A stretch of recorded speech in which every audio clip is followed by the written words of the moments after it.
Ken. I'm a member of Taint Misbehaving, which is a local comedy troupe. It's where testosterone meets alcohol. Yeah, let's do it. Okay, so I did hair when I was here, early 90s, and I started trying to figure out how to do comedy, you know? And so we did hair, and it was a bunch of fun. Everybody's cute and naked and stoned and everything. And then basically we sat down and we were like, let's do a comedy show. So we all sat down in our living room, and we were like, poo-poo? Like, yeah, okay, so then I went to LA and I studied at a few different places, from Second City Veterans and Groundlings and Improv Olympic. This show is with a guy who's directing from Second City, who started his own school. He said it was a show that it was the only time he ever got a bad review. This is Taint Misbehaving right here. That's Aaron Shiver, Johnny Long, Christian Moore, and me, and Christian's dog's butt, and it's Oberon. We were gonna made a sketch comedy show. We got beer and we started just kind of free associating.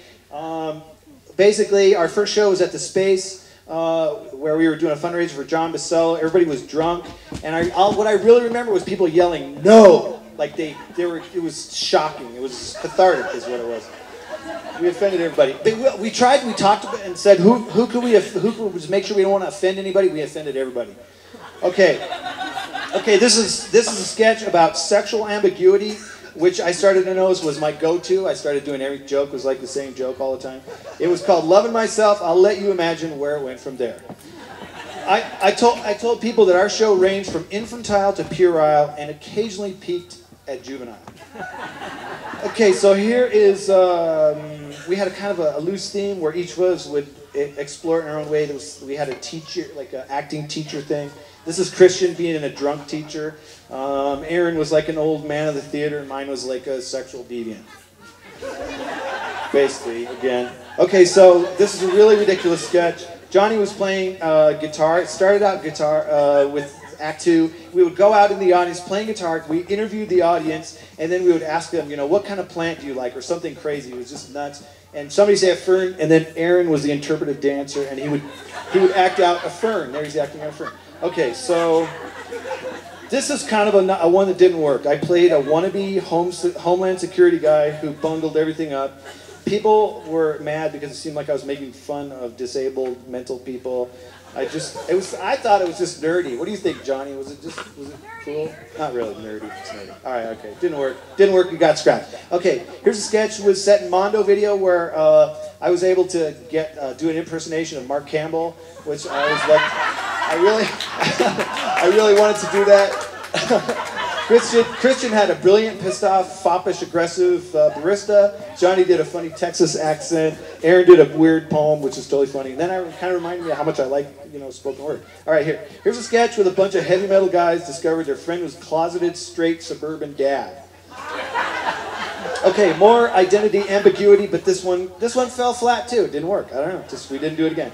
There was a lot of wigs in our show because wigs are funny. Okay. So here, sexual ambiguity pinnacle here. This is two couples hang out that have recently come from two gay couples were at a Christian conversion camp where they tried to convert you back to heterosexuality, or you know, then they're trying to fight their urges, but to no avail. A lot of jokes. Okay. So then we went to the TCA. We sold out 3 nights. We kind of missed the smaller spaces, but we liked it because we love Taos audiences. They're very encouraging. I thank everybody who's from Taos, and it was really wonderful to like do stuff, and lots of friends there. Okay, here's another theme where we had a revolving sketch, which we took turns being DJs at KCAL, locally famous methane-powered radio. We had a sketch where we saved the guy in Tres Piedras. You know, remember the guy that was stuck out in Tres Piedras? But this time he was stuck in mud. He was asking for arugula salad. Okay, this is Johnny's Asian communication sketch, which ended up with him beating up people he had disagreements with. I had doubts about it. Johnny, I had to be honest with you. I had doubts about it, but it ended up like totally funny, ridiculous. People loved it. Johnny was hilarious. People loved Johnny.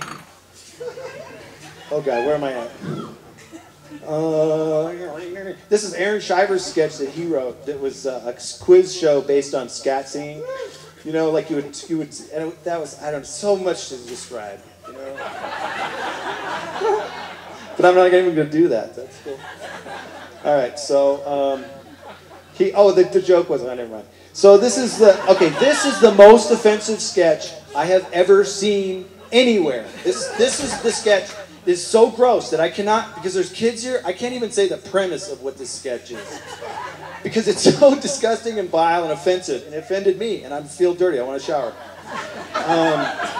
But we were lighthearted, and then I was Jimmy Buffett. Okay, so here's another piece where we tortured an audience member. We said we had to replace one of the troupe because one of us was going to go, and we had to have them answer like questions like, paperclip, is it funny? Yes or no? And then he would go through a thing, and then we did this long, crazy thing with disgusting stuff in there, and then we said, is that funny? And then the joke was, oh shit, I can't tell you. Okay, so this is one that I was pretty proud of because it was a guy who has a coach that helps him to achieve climax through narcissism. His girlfriend watches, and then he has a smug moment at the end, which was played to perfection by Mr. Aaron Shiver. Amazing.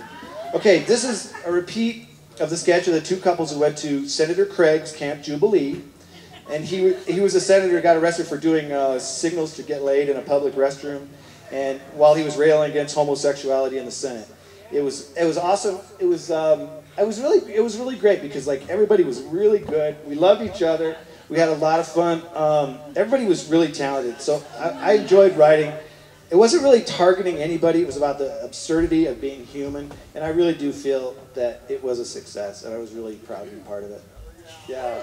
So maybe we'll do it again sometime. We'll get it up going again. Thanks a lot.